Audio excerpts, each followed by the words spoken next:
Hello everyone, welcome to my YouTube channel Mamta maths tutorial. और आज class 11th में ये स्पेशल लेक्चर रहेगा बेटा इंपॉर्टेंट क्वेश्चंस की सीरीज को लेके। आपसे कहा था कि इंपॉर्टेंट क्वेश्चंस की सीरीज जल्द लेके आऊंगी, तो उसी सीरीज का फर्स्ट पार्ट है ये बेटा। ये 2021 में जो आपका 11th का फाइनल एग्जाम हुआ था वो है, इसको डिस्कस करते हैं। तो पहले इंस्ट्रक्शंस पढ़ ले जरा, देखिए क्या है इंस्ट्रक्शंस। इंस्ट्रक्शंस हैं कि आपका पूरा क्वेश्चन पेपर 4 सेक्शंस में डिवाइड है। सेक्शन ए में 40 क्वेश्चंस हैं एक एक नंबर वाले। सेक्शन बी में 2-2 नंबर वाले 6 क्वेश्चन हैं।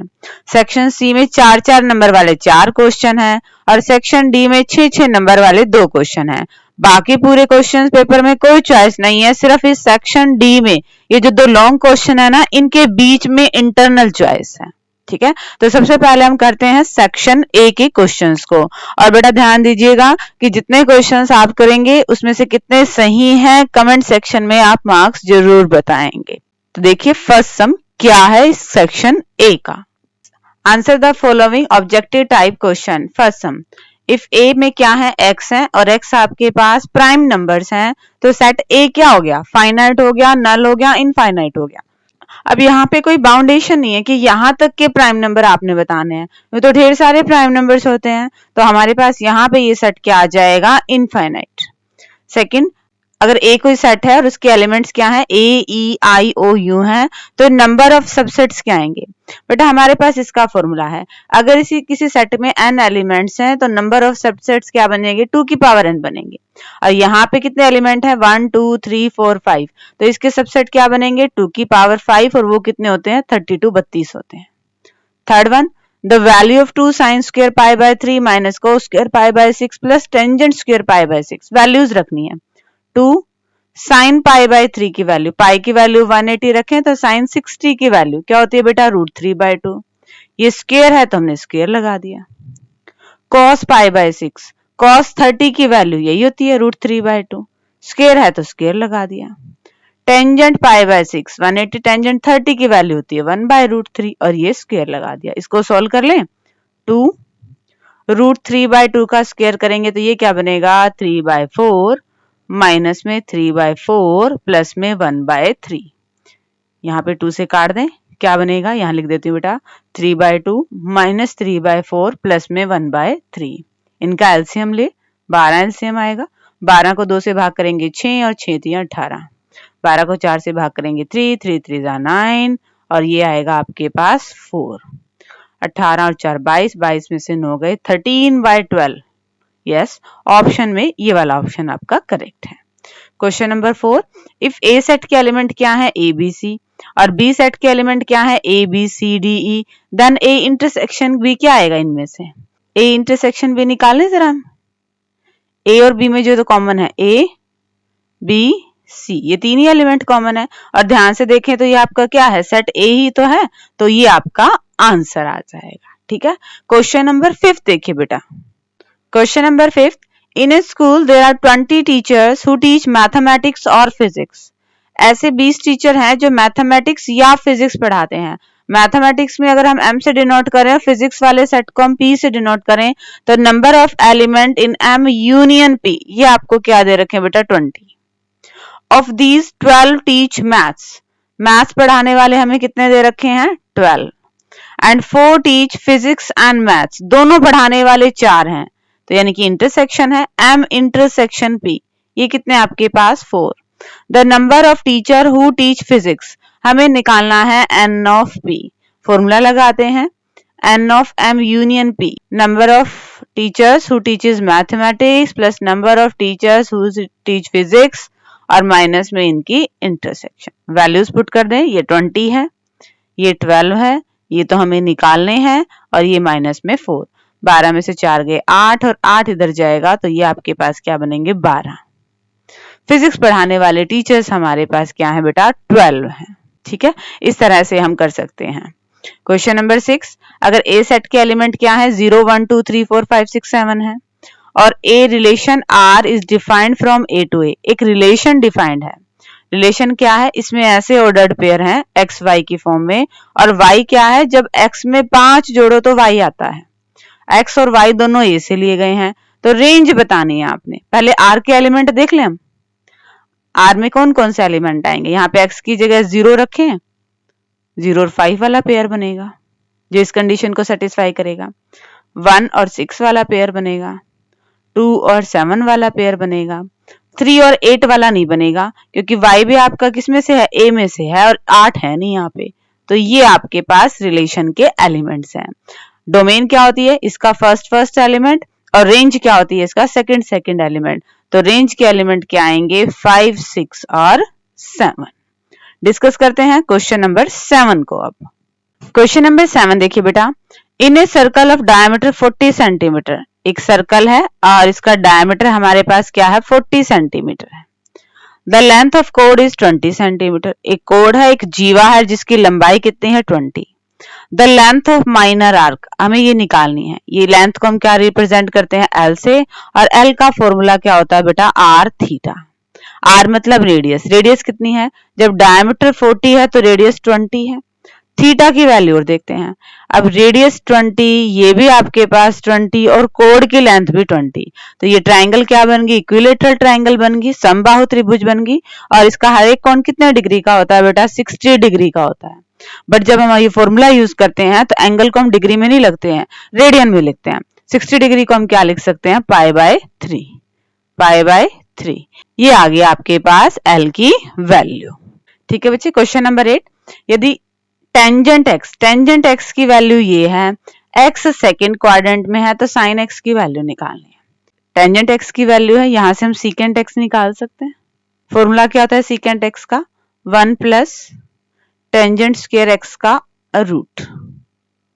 1 प्लस में 25 अपॉन में 144, ये बनेगा 169 अपॉन में 144, 13/12 प्लस का और माइनस का। ये सीकेंट एक्स की वैल्यू आई है। हम कॉस एक्स की वैल्यू निकाल लें, प्लस माइनस 12/13। बात हो रही है सेकंड क्वाड्रेंट की, सेकंड क्वाड्रेंट में कॉस तो नेगेटिव होता है तो हमने इसकी नेगेटिव वैल्यू ले ली है। बट हमें तो निकालनी है साइन की वैल्यू। साइन का फॉर्मूला क्या होता है, 1 माइनस में कॉस स्क्वायर एक्स। यहाँ पे सॉल्व करें, 1 माइनस में 144 अपॉन में 169, इसको सॉल्व करेंगे 25 अपॉन 169 का रूट 5/13 प्लस और माइनस। बट क्योंकि बात सेकंड क्वाड्रेंट की हो रही है तो सेकंड क्वाड्रेंट में ये आपके पास क्या होता है बेटा, प्लस का होता है। ठीक है, ऑप्शन ए आपका करेक्ट ऑप्शन आएगा। दोबारा देख लीजिए इस टाइप के क्वेश्चंस को कैसे करना है। हमें साइन की वैल्यू निकालनी है, टेंजेंट की दे रखी है। अब साइन का तो हमारे पास यही फार्मूला होता है, 1 माइनस कॉस स्क्वायर एक्स, मतलब जब कोस की वैल्यू आएगी तब हम निकाल सकेंगे। अब टेंजेंट से कोस की वैल्यू कैसे आएगी, टेंजेंट से कोस की वैल्यू नहीं आएगी बट सीकेंट की आ जाएगी। तो टेंजेंट से हमने पहले सीकेंट की वैल्यू निकाली, वैल्यू को पलटा तो कॉस की आ गई, और फिर उसे हमने किस में कन्वर्ट कर दिया, साइन में। सेकंड क्वाड्रेंट में है, इस चीज का बेटा जरूर ध्यान रखिएगा। क्वेश्चन नंबर 9 देखिए। क्वेश्चन नंबर 9 बेटा, इफ टेंजेंट एक्स की वैल्यू अगर 3/4 है तो cos 2x की वैल्यू क्या आएगी। इसके लिए हमारे पास बेटा डायरेक्ट फॉर्मूला है cos 2x का, 1 minus tangent square x upon में 1 plus tangent square x. Tangent x की वैल्यू 3/4, फिर टेंजेंट एक्स की वैल्यू 3/4, 1 माइनस में 9/16 अपॉन में 1 प्लस 9/16, ये बनेगा 7/16 और ये बनेगा 16/25। कैंसिल आउट करेंगे तो 7/25, ये आपका करेक्ट ऑप्शन आएगा। Question number 10, sine 3x plus sine 5x upon में cos 3x plus cos 5x का x इक्वल टू π/16 पे वैल्यू निकालनी है। पहले हम इसको सॉल्व कर ले। फॉर्मूला किसका बनेगा, ये sine x plus sine y का, इसके बराबर होता है बेटा 2 sign a plus b/2, 5x और 3x 8x और 8x का आधा 4x, साथ में cos a minus b, 3x minus में 5x माइनस 2x/2 माइनस में x, ये आएगा। अपॉन में cos x plus cos y, 2 cos a plus b/2, 3x और 5x 8x, 8x का आधा 4x, और cos 3x माइनस में 5x माइनस का 2x/2 क्या बनेगा, माइनस का x। अब ये तो कैंसिल आउट हो जाएंगे, ये भी कैंसिल आउट हो जाएंगे। साइन अपॉन में cos tangent 4x, but x की वैल्यू हमने क्या लेनी है, π/16 लेनी है। इनटू में पाई बाय 16, ये कट गया, पाई by 4, tangent pi by 4, tangent 45 पे वैल्यू क्या होती है बेटा 1 होती है। एक चीज जरूर ध्यान रखिएगा बेटा, इस टाइप के क्वेश्चंस में आंसर आप तभी निकाल पाएंगे जब आपको फॉर्मूले आते होंगे। ये 4 फॉर्मूले हैं, बहुत इंपॉर्टेंट हैं।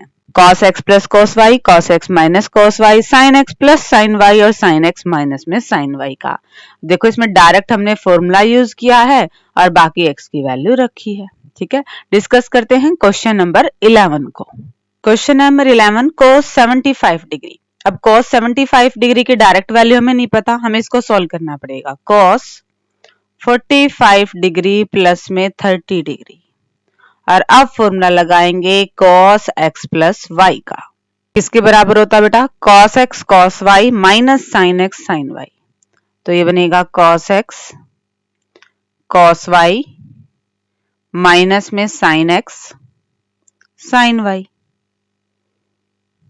वैल्यू रखते हैं, cos 45 की वैल्यू, cos 30 की वैल्यू, sin 45 की वैल्यू और sin 30 की वैल्यू क्या आएगा? ये √3 अपॉन में 2√2 माइनस में 1 अपॉन में 2√2। बेस सेम है तो ऊपर वाले को एक साथ लिख सकते हैं और ऑप्शन बी आपका क्या आ जाएगा बेटा? करेक्ट ऑप्शन आ जाएगा। अगेन बेटा इस क्वेश्चन को आप तभी सॉल्व कर पाएंगे जब आपको ये फॉर्मूला याद हो, cos x प्लस y की वैल्यू किसके बराबर होती है? cos x cos y minus में sin x sin y होती है, प्लस होता है तो माइनस का साइन लगता है। Question number 12 cos 3 pi by 4 plus x minus में cos 3 pi by 4 minus x, इसकी वैल्यू किसके बराबर होती है? cos x माइनस में cos y, ये फॉर्मूला होता है किसके बराबर में? माइनस में 2 sine x plus y by 2 sine x minus में y बाय 2, इसके बराबर होता है। अब ये सारी x की वैल्यू है और ये सारी y की वैल्यू है, रख दे। माइनस में 2 साइन, इन दोनों को जोड़ेंगे तो x से तो x कैंसिल आउट हो जाएगा, इन दोनों को जोड़ेंगे 3 पाई बाय 2 बनेगा और फिर 2 है तो 3 पाई बाय 4 साइन, इसमें से घटाएंगे तो 3 पाई बाय 4 से तो 3 पाई बाय 4 कट जाएगा, x और x 2x, 2x का भी हाफ करेंगे x। अब इनकी वैल्यू निकाल लेते हैं। माइनस में 2 साइन x तो रहेगा ही, साइन 3 पाई बाय 4, इसको हम लिख सकते हैं ना पाई माइनस में पाई बाय 4, माइनस में 2 साइन x, ये क्या बनेगा आपके पास? Sine pi by 4। Sine pi by 4 की वैल्यू क्या होती है? 1/√2, कैंसिल आउट हो जाएगा, माइनस में √2 साइन x, ये आएगा। Option A will be the correct option. Again बेटा इस क्वेश्चन में भी जब तक आपको फॉर्मूला नहीं आएगा आप क्वेश्चन को सॉल्व नहीं कर पाओगे। यहाँ पे फॉर्मूला लग रहा है cos x plus cos y का। जब को दोनों ही cos में हो तो फॉर्मूले में दोनों साइन में आते हैं, माइनस का साइन लग जाता है अगर यहाँ पे प्लस का होता है तो। बाकी तो हमने x की और y की वैल्यू रखी, इन दोनों को जोड़ा 2 से भाग करा तो यही आएगा, इन दोनों को घटाएंगे और 2 से भाग करेंगे तो यही आएगा। आंसर में हमारे पास देखा कि और सिंप्लीफाई ये भी करना पड़ेगा क्योंकि कोई ऑप्शन ही नहीं मिल रहा, तो साइन 3 पाई बाय 4 को हमने चेंज कर दिया, इसकी हमने वैल्यू रखी तो हमें वो आंसर मिल गया जो ऑप्शंस में है। क्वेश्चन नंबर 13 देखिए बेटा। क्वेश्चन नंबर 13 देखिए बेटा, if 4x plus iota 3x minus y equal to 3 minus में 6 iota, then the value of x and y। हमें x और y की वैल्यू निकालनी है। अब हमें पता है दो कॉम्प्लेक्स नंबर इक्वल है और हम इन्हें कंपेयर करेंगे तो रियल पार्ट को रियल के बराबर रखेंगे और इमेजिनरी पार्ट को इमेजिनरी के बराबर। तो यहाँ से 4x की वैल्यू क्या आ गई है बेटा 3 और x की वैल्यू बनेगी 3/4। इमेजिनरी पार्ट को कंपेयर करें, 3x माइनस में y इक्वल टू माइनस में 6, x की वैल्यू रख देते हैं 3/4 माइनस में y इक्वल टू माइनस में 6, 9/4, यहां से प्लस की टर्म है उधर जाएगी माइनस की, एलसीएम लें 4, ये बनेगा आपके पास -33/4, माइनस से माइनस कैंसिल आउट, y की वैल्यू क्या आ गई बेटा 33/4। हमें क्या करना था, x और y की वैल्यू निकालनी थी। रियल पार्ट को कंपेयर किया तो x की वैल्यू आ गई और इमेजिनरी पार्ट को कंपेयर किया तो y की वैल्यू आ गई। क्वेश्चन नंबर 14, हमें ये इनइक्वालिटी दे रखी है और हमें निकालना है कि x की वैल्यू इनमें से किस इंटरवल में आएगी। तो एक को सोल्व कर ले जरा, ब्रैकेट को खोलते हैं। 6 माइनस में 3x greater than equal to 2 minus में 2x। x को एक तरफ लेके आए, प्लस में 2x greater than equal to 2 minus में 6, minus x greater than equal to -4 और x is less than equal to 4। x की वैल्यू 4 के बराबर और उससे छोटी होगी, तो 4 के बराबर भी होगी, छोटी होगी, माइनस इन्फिनिटी से लेकर 4 तक, और 4 की साइड आएगी हमारी क्लोज्ड वाली ब्रैकेट। ठीक है बेटा, सिंपली करते हैं हम इन क्वेश्चंस को। x की वैल्यू हमने निकाली और देख लिया कि इनमें से कौन सा इंटरवल आ रहा है जिसमें हमारा x की वैल्यू लाई करती है। ठीक है, क्वेश्चन नंबर 15 देखिए बेटा आप। क्वेश्चन नंबर 15 देखिए बेटा, the value of x for which 1/6 factorial plus में 1/7 factorial equal to x upon में 8 फैक्टोरियल, ये किस x की वैल्यू के लिए आएगा। तो सॉल्व कर ले। 1/6 फैक्टोरियल प्लस में 1/7 फैक्टोरियल को लिख सकते हैं बेटा, 7 इंटू में 6 factorial equal to x upon में 8 फैक्टोरियल को लिख सकते हैं 8 इंटू 7 इंटू में 6 फैक्टोरियल। तो यहाँ से 6 फैक्टोरियल कॉमन लेंगे और यहाँ पे भी 6 फैक्टोरियल कट जाएगा, क्या बचेगा 1 प्लस में 1/7 इक्वल टू x अपॉन में 56। यहाँ पे एलसीएम ले, क्या बनेगा 8/7, क्रॉस मल्टीप्लाई करते हैं, x की वैल्यू क्या आएगी बेटा 7 से 7 56 64 आएगी x की वैल्यू। ठीक है, सिंपल हमने यहाँ पे फैक्टोरियल की जो प्रॉपर्टीज होती है उनका यूज किया है, बाकी एलसीएम और क्रॉस प्रोडक्ट से हमारे पास x की वैल्यू आ गई है। Question number 16, if n term of A GP is 3 2 की पावर n-1, अगर किसी जीपी की n टर्म ये है तो कॉमन रेशियो r की वैल्यू निकालनी है। अब हमें पता है जीपी की n टर्म क्या होती है, a r की पावर n-1, तो यहां से अगर हम कंपेयर करें तो हमें सीधे सीधे r की वैल्यू क्या मिल रही है बेटा 2, तो कॉमन रेशियो क्या आ जाएगा 2। Question number 17, the geometric mean between 1/9 and 729, हमें पता है a और b दो नंबर्स का जियोमेट्रिक मीन क्या होता है, इनकी मल्टीप्लाई करके रूट कर दो। तो यहाँ पे भी इन दोनों की मल्टीप्लाई कर दो और रूट कर देंगे, 9 से काटेंगे 81, 81 का स्क्वायर रूट क्या होता है बेटा 9 होता है। क्वेश्चन नंबर 18, मॉडुलस निकालना है इस कॉम्प्लेक्स नंबर का 2 + 3 आइटा का स्क्वायर। पहले तो इसको खोले, a का स्क्वायर प्लस b का स्क्वायर माइनस में 2ab, 3 दूनी 6 दूनी 12 आइटा। आइटा स्क्वायर की वैल्यू -1 होती है, इसको सिंप्लीफाई करेंगे, ये बनेगा माइनस में 5 माइनस में 12 आइटा। अब हमें पता है अगर कोई complex number a plus iota भी होता है तो उसका मॉडुलस क्या होता है a square plus b square और उसका रूट। यहाँ पे भी 5 का स्क्वायर 25 माइनस 12 का स्क्वायर 144, 169 का रूट क्या आएगा आपके पास 13 आएगा इसका modulus. Question number 19, if NC5 equal to NC7 then n की वैल्यू क्या होती है। अगर दो कॉम्बिनेशन इक्वल हैं तो या तो ये इक्वल हैं, बट ये इक्वल है नहीं, तो n की वैल्यू हमारे पास किसके इक्वल आएगी बेटा a प्लस b, मतलब a और b इनको जोड़ दो, 7 और 5 12, ये आएगी। ये फॉर्मूला है if NCA equal to NCB। अगर इस टाइप का हमारे पास क्वेश्चन है तो या तो a और b बराबर होंगे या फिर n की वैल्यू किसके बराबर होगी बेटा a प्लस b के। यहाँ पे ये दोनों बराबर तो है नहीं, तो इस n की वैल्यू किसके बराबर है a प्लस b के, इन दोनों को हमने जोड़ दिया। क्वेश्चन नंबर 20 देखिए बेटा, अब उसमें हमसे क्या पूछ रखा है। Question number 20, 3 arithmetic means between 5 and 25 are. 5 और 25 के बीच में 3 अरिथमेटिक मीन है, हमने क्या दिया a1 है, a2 है और a3 है, इनकी वैल्यू निकालनी है। अब ये वैल्यूज कब निकलेंगे, जब हमारे पास a और d होगा। हमारे पास a तो है, d नहीं है, d कैसे निकालेंगे 1 2 3 4 5, फिफ्थ टर्म पता है हमें a5 25 है, मतलब a प्लस 4d 25 है। a की यहाँ पे वैल्यू रख देते हैं 4D की वैल्यू क्या आएगी 20, D की वैल्यू क्या आएगी बेटा 5, तो ये आपके पास क्या आएगा 10, ये आपके पास क्या आएगा 15 और ये आपके पास क्या आएगा 20। हमें ये वैल्यूज ही बताने थे, ठीक है। यहाँ पे हमने AP की प्रॉपर्टीज का यूज किया है। सेकंड टर्म कैसे आती है, A2 कैसे आएगी A प्लस D, A और D को जोड़ दिया। थर्ड टर्म कैसे आएगी A प्लस 2D, D की वैल्यू 5 है, 5 को 2 से मल्टीप्लाई किया 10, 10 और 5 जोड़ दिया 15। इस तरह से हमने क्या निकाल लिए, अरिथमेटिक मीन निकाल लिए। तो बेटा आज के लेक्चर में तो हम फर्स्ट 20 क्वेश्चन डिस्कस करेंगे। नेक्स्ट वीडियो में इससे आगे वाले क्वेश्चन को हम डिस्कस करेंगे। और बेटा कमेंट सेक्शन में अपने मार्क्स जरूर बताइएगा कि 20 में से आपके कितने क्वेश्चन सही थे, ठीक है। Thank you students for watching my video.